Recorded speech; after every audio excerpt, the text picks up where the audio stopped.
Maintenant, que ce soit pour la gestion des crises sanitaires ou pour le renforcement continu des systèmes de santé, je vous appelle, chers collègues, à soutenir sans relâche l'Organisation mondiale de la santé. L'OMS est la seule institution légitime pour garantir la sécurité sanitaire universelle et nous permettre collectivement d'avoir une réponse coordonnée, unie et solidaire. C'est ce qu'a fait la France en doublant ses contributions à l'organisation pendant la crise. Je salue en particulier le rôle joué par le directeur général de l'OMS, cher Tedros. La France a présenté sa candidature à un second mandat et lui accorde sa confiance pour qu'il poursuive la transformation de l'OMS dans les prochaines années.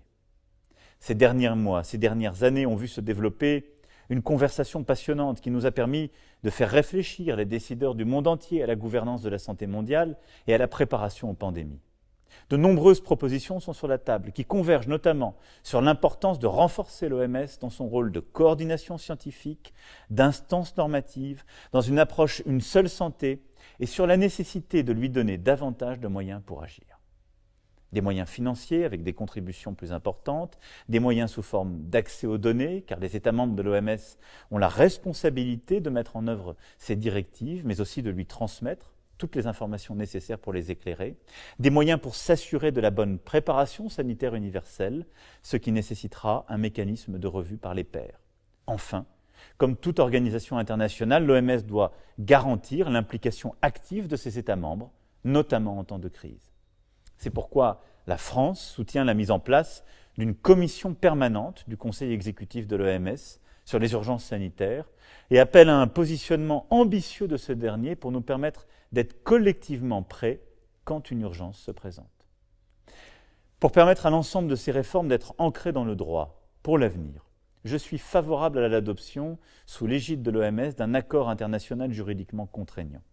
Celui-ci devra être accompagné par la révision du règlement sanitaire international afin d'adapter celui-ci aux évolutions des risques sanitaires et nous assurer de sa mise en œuvre.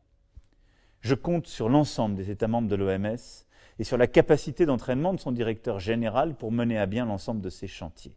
C'est la condition pour avoir une science libre, ouverte, indépendante de toute pression politique, des mécanismes efficaces de prévention des crises et de réaction les plus rapides face aux crises, des mécanismes d'organisation collective lorsque les crises sont là.